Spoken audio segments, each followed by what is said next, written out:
ನಮೋ ವಾಲ್ಮೀಕಿಯೇ. ನಮಸ್ಕಾರ ಬಂಧುಗಳೇ. ನಾನು ನಿವೃತ್ತ ಪ್ರಾಧ್ಯಾಪಕ ಡಾಕ್ಟರ್ ಅರ್ಜುನ್ ಪಂಗಣ್ಣವರ್. ಹೇ ಸೀತಾರಾಮ್ ವಾಹಿನಿಯ ವಾಲ್ಮೀಕಿ ರಾಮಾಯಣ ಅಂದು ಇಂದು ಚಿಂತನ ಕಾರ್ಯಕ್ರಮದ 472ನೇ ಸಂಚಿಕೆಗೆ ತಮ್ಮೆಲ್ಲರಿಗೂ ಸ್ವಾಗತ. ಹಿಂದಿನ ಸಂಚಿಕೆಯಲ್ಲಿ ನಾನು ತಮಗೆ ಅಂಗದನ ನೇತೃತ್ವದಲ್ಲಿ ಹನುಮಂತನ ಒಳಗೊಂಡಂಥ ಮಹಾಪರಾಕ್ರಮಿ ವಾನರರ ಒಂದು ಇವರ ನೇತೃತ್ವದಲ್ಲಿ ಆ ತಂಡವನ್ನು ದಕ್ಷಿಣ ಅಂದರೆ ಜಂಬೂದ್ವೀಪದ ದಕ್ಷಿಣಕ್ಕೆ ಸೀತೆ ಮತ್ತು ರಾವಣನ ಹುಡುಕಲಿಕ್ಕೆ ಆದೇಶ ಕೊಡ್ತಾನೆ. 7 ಕಾಲಕ್ಕೆ ಮಾರ್ಗದರ್ಶನವನ್ನು ಹೇಳ್ತಿರ್ತಾನೆ. ಮುಂದೆ ಅಲ್ಲಿ ದಕ್ಷಿಣಕ್ಕೆ ಬಂದಾಗ ಮಹಿಷಕ ಪರ್ವತ ಬರ್ತಿದೆ, ಮಹಿಷಕ ಪ್ರದೇಶ ಬರ್ತಿದೆ. ಅದನ್ನು ದಾಟಿದ ನಂತರ ತಾಮ್ರಪರ್ಣಿ ನದಿ ಬರ್ತಿದೆ, ಮಹೇಂದ್ರಗಿರಿ ಬರ್ತಿದೆ. ಅಲ್ಲಿಂದ ಮುಂದೊಂದು ಜಲರಾಶಿ ಅಂದರೆ ಮಹಾಸಾಗರ ಕಾಣ್ತಿದೆ, ಇವತ್ತಿನ ಬಂಗಾಳ ಉಪಸಾಗರ ಕಾಣ್ತಿದೆ. ಅಲ್ಲಿಂದ ಈ ದಡದಿಂದ ಸುಮಾರು 100 ಯೋಜನೆ ಅಡಿಯಲ್ಲಿ ಒಂದು ಜಗಜಗೀಶ್ವರ ದ್ವೀಪ ಅಂದರೆ ಇವತ್ತಿನ ಲಂಕಾ ದ್ವೀಪ ಕಾಣಿಸ್ತಿದೆ. ಅದೇ ರಾವಣ ರಾಜ. ನೀವು ಅಲ್ಲಿ ಹೋಗಿ ಪ್ರತಿ ಮೂಲೆಗೆ ಹುಡುಕ್ರಿ. ಆದರೆ ನೀವು ಮಹಾಸಾಗರ ದಾಟಿ ಹೋಗೋ ಕಾಲಕ್ಕೆ ಒಂದು ಎಚ್ಚರಿಕೆ ಏನು ವಹಿಸಬೇಕಂದ್ರೆ, ಅಲ್ಲೇ ಆ ದ್ವೀಪದ ರಕ್ಷಣೆಗಾಗಿ ಸಿಂಹಿಕ ಅನ್ನುವಂಥ ಒಂದು ರಾಕ್ಷಸ ಇದೆ. ಆ ರಾಕ್ಷಸ ಕಣ್ಣಿಗೆ ನೀವು ಏನಾದರೂ ಬಿದ್ರಂದ್ರೆ ಒಬ್ಬೊಬ್ಬರನ್ನಾಗಿ ನುಂಗ್ತಾಳಕ್ಕೆ. ಅದಕ್ಕೆ ಅವಳನ್ನು ತಪ್ಪಿಸಿಕೊಂಡು ನೀವು ಹೋಗಬೇಕು, ಆ ಎಚ್ಚರಿಕೆಯನ್ನು ವಹಿಸಬೇಕಂತ ಹೇಳ್ತಾರೆ. ಅದನ್ನೇ ಮುಂದುವರಿಸಿ, ಎಲ್ಲ ತಾಣಗಳನ್ನು ಹುಡುಕಿರಿ, ನಿಮ್ಮ ಸಂದೇಹ ಸ್ಪಷ್ಟವಾಗುವ ತನಕ. ನಿಮಗೆ ಎಲ್ಲೆಲ್ಲಿ ಸಂಶಯ ಬರ್ತೈತಿ, ಯಾವ್ಯಾವ ತಾಣಗಳಲ್ಲಿ, ಸ್ಥಳಗಳಲ್ಲಿ, ಪ್ರದೇಶಗಳಲ್ಲಿ ಸಂಶಯ ಬರ್ತೈತಿ, ಯಾವ್ಯಾವ ಪರ್ವತ ಗಿರಿ ಶಿಖರಗಳಲ್ಲಿ ನಿಮಗೆ ಡೌಟ್ ಬರ್ತೈತಿ, ಅಲ್ಲೆಲ್ಲ ಹೋಗಿ ಸೀತೆಯನ್ನು ಹುಡುಕಿರಿ. ಸೀತೆಯ ಸಿಗೋ ತನಕ ಹುಡುಕಿರಿ ಅಂತ ಹೇಳ್ತಾನೆ. 100 ಯೋಜನೆ ಮಹಾಸಾಗರದಾಚೆ ದ್ವೀಪದ ತೀರದ ದ್ವೀಪದಲ್ಲಿದೆ ದೈತ ಪುಷ್ಪಿತಾಕ ಪರ್ವತ. ಈಗ ಇವತ್ತಿಂದ ಏನದು ಎಂಟ್ರೆನ್ಸ್ ಏನು ಬರ್ತಿದೆಯಲ್ಲ, ಇದರಲ್ಲಿ ನಾವು ಲಂಕಾ ದ್ವೀಪ ಪ್ರವೇಶ ಏನು ಮಾಡ್ತೇವೆ. ವಿಶಾಲವಾದಂಥ ಬಯಲು ಪ್ರದೇಶ ಇದೆ. ಅದರ ಸ್ವಲ್ಪ ಮುಂದೆ ಹೋದ ತಕ್ಷಣ ಇವತ್ತು ಒಂದು ದೊಡ್ಡ ಪರ್ವತ ಇದೆ. ಇಲ್ಲಿ ಏನು ಜಾಗ್ರಫಿಕಲ್ ವರ್ಣನೆ ಇದೆ. ಪರ್ವತಗಳ ಹೆಸರುಗಳು ಬದಲಾಗಿರ್ಬೋದು. ಯಾಕಂದರೆ 5000ಕ್ಕಿಂತ ಹೆಚ್ಚು ವರ್ಷಗಳಿಂದ ಎಷ್ಟೋ ಜನ ಆಳೆ ಹೋದರು, ಯಾರ್ಯಾರೋ ಬಂದರು, ಧರ್ಮ ಪ್ರಚಾರಕ್ಕೆ ಬಂದರು. ಯಾರ್ಯಾರು ತಮಗೆ ಹೆಂಗೆ ಬೇಕೋ ಹಂಗೆ ಆ ಪರ್ವತಗಳಿಗೆ, ನದಿಗಳಿಗೆ ಹೆಸರುಗಳನ್ನು ಕರಿತಾ ಬಂದಾರೆ. ಬಟ್ ತ್ರೇತಾಯುಗದಲ್ಲಿ ಆ ಪರ್ವತಗಳ ಹೆಸರು ಏನಿತ್ತು ಅನ್ನೋದನ್ನು ವಾಲ್ಮೀಕಿಯವರ ಇಲ್ಲಿ ಯಥಾವತ್ತಾಗಿ ದಾಖಲೆ ಮಾಡ್ಯಾರ. ಇಲ್ಲಿ ಆ ಪರ್ವತಗಳದ ಒಂದೇನು ಜಾಗ್ರಫಿಕಲ್ ವ್ಯೂ ಏನಿದೆ, ವರ್ಣನೆ ಏನಿದೆ, ಅದು ಇವತ್ತಿಗೂ ಕೂಡ ರಾಮಾಯಣದಲ್ಲಿ ನೀಡಿದಂಥ ವರ್ಣನೆ ಇವತ್ತು ಕೂಡ ಅಲ್ಲೆಲ್ಲ ಕುರುಹುಗಳಾಗಿ ಅದು ಕಣ್ಣಿಗೆ ಗೋಚರ ಆಗ್ತಿದೆ.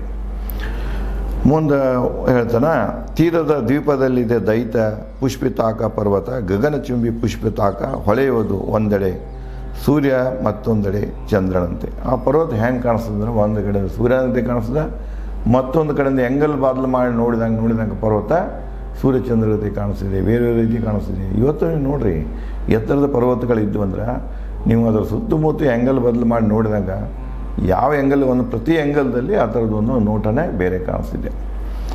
ಮುಂದುವರೆದು ಅಲ್ಲಿಂದ 14 ಯೋಜನೆ ದೂರದಲ್ಲಿ ತೀರಕ್ಕೆ ಸ್ವಲ್ಪ ಬಂದಾಗ ಇದೊಂದು ಪರ್ವತ ಸಿಗ್ತಿದೆ. ಅಲ್ಲಿಂದ 14 ಯೋಜನೆ ಮುಂದೆ ಹೋದ ತಕ್ಷಣ ಸೂರ್ಯವಾನ ಪರ್ವತವಿದೆ. ದುರ್ಗಮ ಮಾರ್ಗ, ಆ ಸೂರ್ಯವಾನ ಪರ್ವತಕ್ಕೆ ಹೋಗುವುದೇ ಮಾರ್ಗ ಇದೆಯಲ್ಲ, ಬಹಳ ದುರ್ಗಮ, ದಟ್ಟಾರಣ್ಯದಿಂದ ಕೂಡಿದೆ. ಅದನ್ನು ಹುಡುಕಿ ಅದರಾಚೆ ಇರುವ ವೈದಿತ ಪರ್ವತ ತಲುಪಿ. ಅದರ ಮುಂದೊಂದು ಮತ್ತೊಂದು ಪರ್ವತ ಬರ್ತದೆ, ಅದಕ್ಕೆ ವೈದಿತ ಪರ್ವತ ಅಂತಾರೆ. ಸರ್ವ ಋತು ಹೂ ಹಣ್ಣುಗಳು ರಮ್ಯ ಪರ್ವತ. ಅಲ್ಲಿ ಏನು ವಿಶೇಷತೆ ಅಂದರೆ, ಅಲ್ಲಿ ಸರ್ವ ಋತು ಹೂ ಹಣ್ಣುಗಳನ್ನು ಸಿಗ್ತಾವೆ. ಅಂದರೆ 6 ಋತುಗಳಲ್ಲಿ ಅಲ್ಲಿ ಹೂ ಮತ್ತು ಹಣ್ಣಿಗೆ ಕೊರತೆ ಇಲ್ಲ. ಸೇವಿಸಿ ನಿಮ್ಮಿಷ್ಟದ ಜೇನು ಫಲ ಗಡ್ಡೆಗಳನ್ನು ವೈದ್ಯ ಪರ್ವತದಲ್ಲಿ. ಆ ಪರ್ವತದಲ್ಲಿ ನಿಮ್ಗೆ ಬೇಕಾಗುವಂಥ ಹಣ್ಣು ಸಿಗ್ತದೆ. ಜೇನ ಮುಖ್ಯ ಆಹಾರ ಆಗಿತ್ತು. ತ್ರೇತಾಯುಗದಲ್ಲಿ ನಾವು ಅದನ್ನು ರಾಮಾಯಣ ಉದ್ದಕ್ಕೂ ನೋಡ್ತಾ ಹೋದರೆ ಅಲ್ಲಲ್ಲೇ ಅವರು ಕೊಡುವಂಥ ಅತಿಥಿಗಳಿಗೆ ನೀಡುವಂಥ ಇದರಲ್ಲೇ ಸತ್ಕಾರದಲ್ಲಿ, ಸ್ವಾಗತದಲ್ಲಿ ಮೊದಲು ಜೇನುತುಪ್ಪ ಮತ್ತು ನೀರು ಕೊಡ್ತಾರೆ ಕುಡಿಯೋಕೆ. ಅಂದರೆ ಜೇನು ಪಾನಕ ಕೊಡ್ತಾರೆ, ಜೇನಿನ ಮಧು ಪಾನಕ ಅಂತಾರೆ. ಆಮೇಲೆ ಊಟ ಕೊಡಬೇಕಾದ್ರೂ ಸಹಿತ ಅದು ಮಾಂಸದ ಊಟ ಆಗಿರಲಿ, ಸಸ್ಯಾಹಾರ ಆಗಲಿ ಏನೇ ಆಗಲಿ ಅದರ ಜೊತೆಗೆ ಅವ್ರು ಏನು ಮಾಡ್ತಾರೆ, ಈ ಜೇನುತುಪ್ಪವನ್ನು ಕೊಡ್ತಿದ್ರು. ಅದಕ್ಕೆ ಹೇಳ್ತಾನೆ ಅಲ್ಲಿ ಸಾಕಷ್ಟು ಗಡ್ಡೆ ಗೆಣಸದಾವ, ಸಾಕಷ್ಟು ಜೇನದ, ಅದನ್ನು ನೀವು ಏನು ಮಾಡಿರಿ ಅಂದರೆ ನಿಮ್ಮ ಹಸಿವನ್ನು ಹಿಂಗಿಸಿಕೊಳ್ಳಿ ಮಧ್ಯದಲ್ಲಿ ಅಂತ ಹೇಳ್ತಾನೆ. ಅಲ್ಲಿಂದ ಮನ್ಮೋಹಕ ಕುಂಜಾರ ಪರ್ವತವಿದೆ. ಆ ಪರ್ವತದಿಂದ ಮುಂದೆ ಹೋದಂಗೆ ಕುಂಜಾರ ಅಂದರೆ ಇದು ಈ ಅಂದರೆ ದಕ್ಷಿಣದಿಂದ ಈ ನಮ್ಮ ಕಡೆಗೆ ಉತ್ತರ ಬರ್ತಿದೆ. ಅದು ಈ ಉತ್ತರ ತುದಿ ಏನಿದೆಯಲ್ಲ ಅದು ಸಿಂಹಳದ ಶ್ರೀಲಂಕಾದ, ಅಲ್ಲಿಂದ ಅವ್ರು ದಕ್ಷಿಣಕ್ಕೆ ಹೊಂಟಿರ್ತಾರೆ. ಸೆಂಟ್ರಲ್ಲಿ ಬರೋ ಕಾಲಕ್ಕೆ ಇಲ್ಲಿ ಏನಾಗ್ತೈತಿ, ಸೆಂಟ್ರಿಗೆ ಬರ್ತಾ ಬರ್ತಾ ಅನ್ನಂಗೆ ಅಲ್ಲೆಲ್ಲ ಪರ್ವತಗಳ ಶ್ರೇಣಿ ಕಾಣಿಸ್ತದೆ. ಇವತ್ತು ಕೂಡ ಸೆಂಟ್ರಲ್ ಏನು ಶ್ರೀಲಂಕಾ ಇದೆ ಅದು ಪರ್ವತಗಳಿಂದ ಕೂಡಿದೆ. ಅದಕ್ಕೆ ಇಲ್ಲಿ ಒಂದೊಂದು ಪರ್ವತ ಯಾವ್ಯಾವ ಪರ್ವತ ಇಲ್ಲಿ ಬರ್ತಾ ಇದ್ದಾರೆ ಅನ್ನೋದನ್ನು ಹೇಳ್ತಾ ಇದ್ದಾರೆ. ಕುಂಜಾರ ಪರ್ವತ ತಲುಪಿ ಅಲ್ಲಿ ಕುಂಜಾರ ಪರ್ವತದಾಗಿ ವಿಶೇಷ ಏನಂದ್ರೆ ಅಲ್ಲಿ ಅಗಸ್ತ್ಯರಿದ್ದಾರೆ. ಅಲ್ಲಿಯೂ ಅಗಸ್ತ್ಯ ಮುನಿ ದಕ್ಷಿಣದಾಗೂ ಬಂತು, ಇಲ್ಲಿ ಬಂತು. ಮತ್ತು ನಮ್ಮ ಬಾದಾಮಿ ವಾತಾಪಿ ಇದೆ, ದಕ್ಷಿಣದಲ್ಲಿ ಬಹಳ ಕಡೆಗೆ ಅಗಸ್ತ್ಯ ಮುನಿಗಳು ಸಂಚಾರ ಮಾಡ್ತಾಯಿದ್ರು. ಅಲ್ಲೆಲ್ಲಿ ಅವರ ಆಶ್ರಮಗಳಿದ್ದು. ಅದಕ್ಕೆ ಅಲ್ಲಿ ಇಲ್ಲಿಯೂ ಕೂಡ ಅಗಸ್ತ್ಯ ಮುನಿಗಳ ಆಶ್ರಮ ಇದೆ, ಕುಂಜಾರ ಪರ್ವತದಲ್ಲಿ ಆಶ್ರಮ ಇದೆ.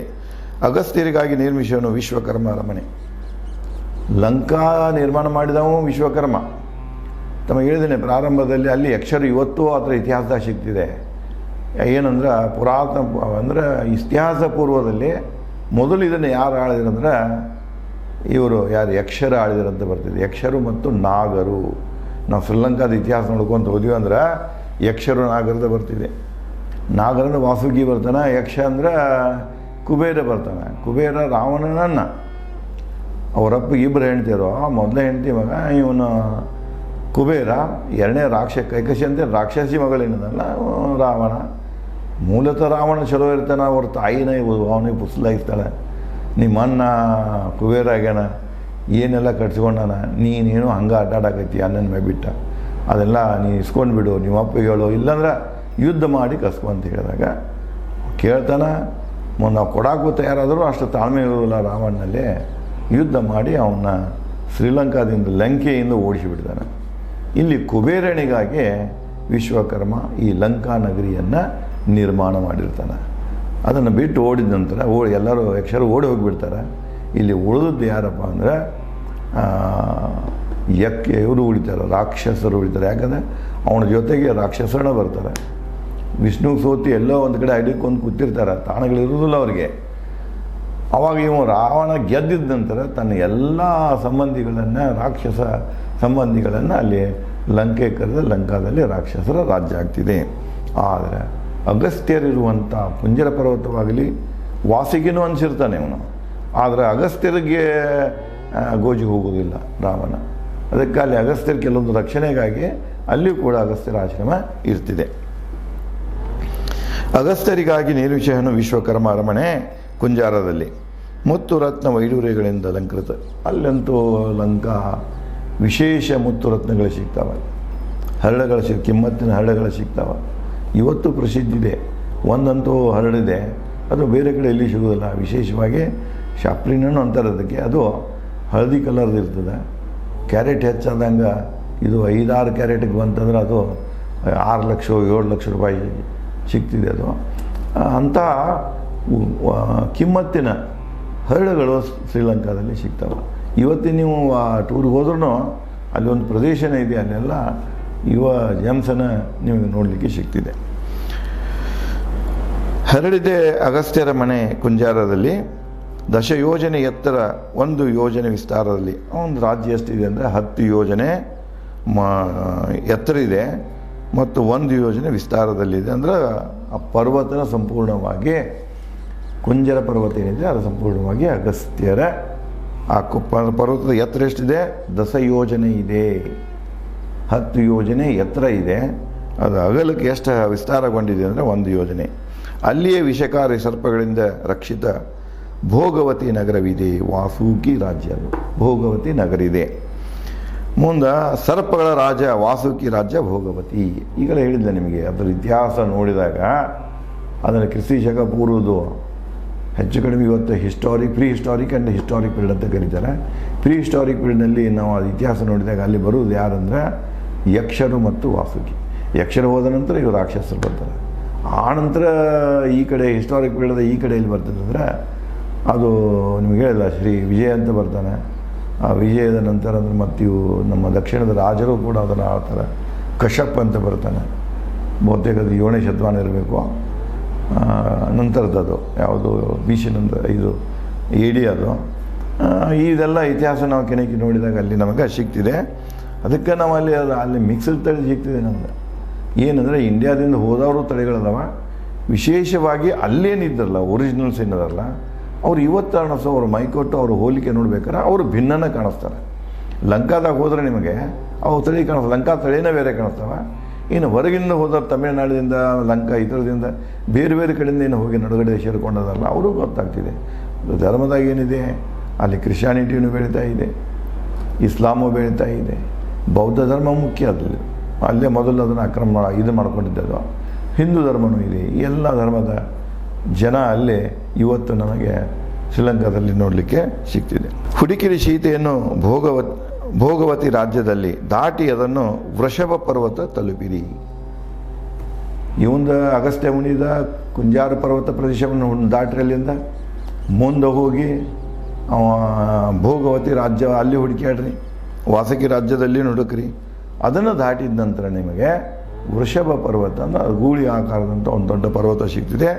ಅದರ ಹೆಸರು ವೃಷಭ ಪರ್ವತ. ವೃಷಭ ಪರ್ವತ ಇಲ್ಲಿ ಹಿಮಾಲಯ ಕೈಲಾಸದಲ್ಲಿನೂ, ಕೈಲಾಸದ ಮುಂದೆ ಇದೆ. ಅದು ಬಹುತೇಕ ಕೈಲಾಸ ಪ್ರವಾಸ ಮಾಡಿದವರಿಗೆ ಅದು ಅನುಭವಕ್ಕೆ ಬರ್ತಿದೆ. ಅಥವಾ ನೀವು ಈಗಂತೂ ಸೋಷಿಯಲ್ ಮೀಡಿಯಾದಾಗ ಸಾಕಷ್ಟು ಬರ್ತಿರ್ತಾವೆ, ಅವರ ಕ್ಲಿಪ್ಗಳನ್ನು ಹಾಕ್ತಿರ್ತಾರೆ, ನಿಮಗೆ ಅಲ್ಲಿ ಅದರ ಅನುಭವ ಆಗ್ತಿದೆ. ವೃಷಭ ಪರ್ವತ, ಗೂಳಿ ಆಕಾರದ ವೃಷಭ ಪರ್ವತದಲ್ಲಿ ಶ್ರೀಗಂಧವನ, ನೀಲಕಮಲ ಸರೋವರಗಳು ಕಂಗೊಳಿಸುವ ದೃಶ್ಯವಿದೆ. ಅಲ್ಲಿ ಸಾಕಷ್ಟು ಶ್ರೀಗಂಧ ಗಿಡಗಳದಾವ, ಸರೋವರಗಳನ್ನೂ ಇದೆ. ಆ ಸರೋವರಗಳಲ್ಲಿ ಯಾವಾಗಲೂ ನೀಲಕಮಲ ಕುಮುದ್ ಅಂತ ಕರಿತೇವೆ ನಾವು. ರಾತ್ರಿ ಅರಳುವ, ಚಂದ್ರನ ಅಳುವ, ಯಾವ ರೀತಿ ಸೂರ್ಯ ನೋಡಿ ಅಳುವಂಥ ಕಮಲಗಳಿವೆ, ಚಂದ್ರನ ನೋಡ್ಕೊಂಡು ಅಳುವಂಥ ಕಮಲಗಳು ರಾತ್ರಿ ಅಳ್ತಾವೆ, ಮುಂಜಾನೆ ಮತ್ತು ಸಂಜೆಗೆ ಅರಳಕ್ಕೆ ಶುರು ಮಾಡ್ತಾವೆ. ರಾತ್ರಿ ಅಳಿದ್ಮೇಲೆ ಮುಂಜಾನೆ ಮತ್ತು ಸೂರ್ಯೋದಯ ಆಗ್ತದೆ, ಅವು ಹೋಗಿರ್ತಾವೆ, ಸೂರ್ಯಗೆ ಸಂಬಂಧಪಟ್ಟಂಥ ಕಮಲಗಳು ಅರಳ್ತವೆ. ಅದಕ್ಕೆ ಅವ ಹೇಳ್ತಾನೆ ನೀಲಕಮಲ ಅಂದ್ರೆ ಕುಮದಗಳಲ್ಲಿವೆ ಅಂತ ಹೇಳ್ತಾನೆ.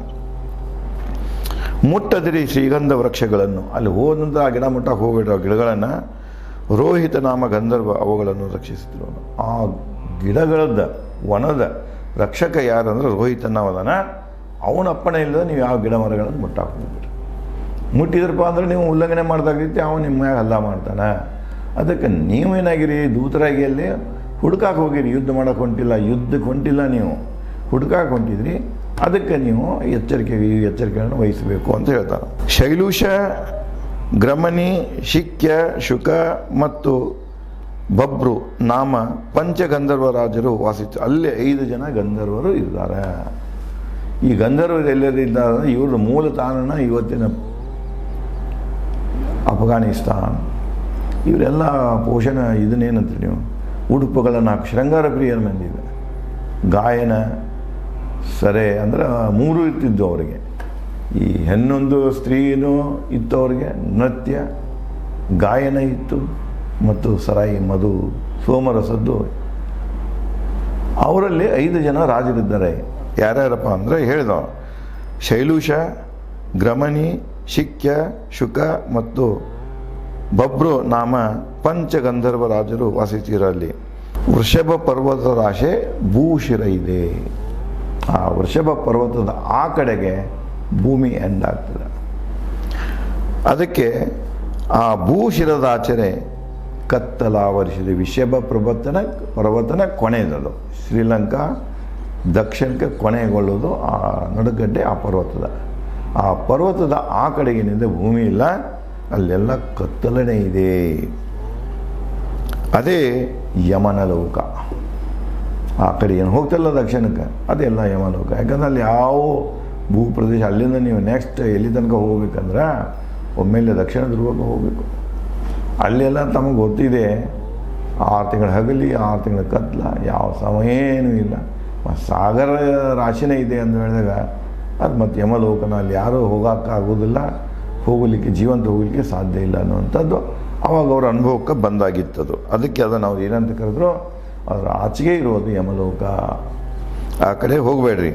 ಹೋಗಿ ನೀವು ಆ ಭೂಶಿರದವರೆಗೆ ಮಾತ್ರ, ಆ ವೃಷಭ ಪರ್ವತ ಏನಿದೆ ಅದೇ ಭೂಶಿರ, ಅಲ್ಲಿ ತನಕ ಮಾತ್ರ ಹೋಗ್ರಿ. ನೀವು ಅದರ ಆಚೆ ಹೋಗಬೇಡಿ, ಯಾಕಂದರೆ ಭೂಮಿ ಇಲ್ಲ ಅಲ್ಲಿ, ಜಲರಾಶಿ ಇದೆ ಮತ್ತು ನಿಮ್ಗೆ ಹೊಳ್ಳಿ ಬರೋಕ್ಕೂ ಆಗೋದಿಲ್ಲ. ಅಷ್ಟು ನಿಮಗೆ ಹಾರಿ ಹೋಗೋದಾಯಿತು, ಜಿಗಿದು ಹೋಗೋದಾಯಿತು ಆಗಂಗಿಲ್ಲ ನಿಮಗೆ. ಅಲ್ಲಿ ತನಕ ಹೋಗಿ ನೀವು ಹೊಳ್ಳಿ ಬಂದುಬಿಡ್ರಿ ಅಂತ ಹೇಳ್ತಾನೆ.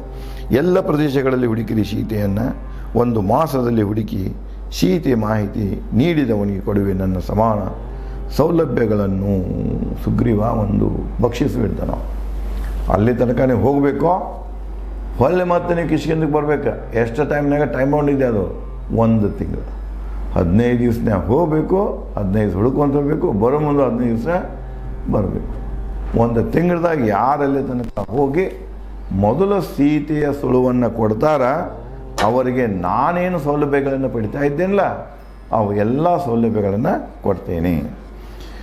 ಮಾಡಿದವ ನನಗೆ ಅತ್ಯಂತ ಪ್ರಿಯ, ಮಾಡದವ ಶತ್ರು. ಆ ಸೂತ್ರ ಇದನ್ನು ಸೀತೆ ಸುದ್ದಿ ತಂದು ಕೊಟ್ಟವ ನನ್ನ ಮಿತ್ರ.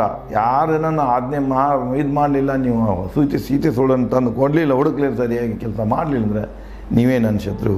ಓ ವಾನರ ವೀರರೇ, ನೀವೆಲ್ಲರೂ ಸಾಹಸಿಗಳು, ಸಬಲರು, ಸಮರ್ಥರು, ಬಹು ಬೇಗ ಸೀತೆ ಹುಡುಕಿರಿ ಅಂತೇಳಿ ಸುಗ್ರೀವ ಅವರೆಲ್ಲರಿಗೂ ವಿದಾಯ ಹೇಳಿ ದಕ್ಷಿಣದತ್ತ ಹುಡುಕಲಿಕ್ಕೆ ಕಳಿಸ್ಕೊಳ್ತಾನೆ.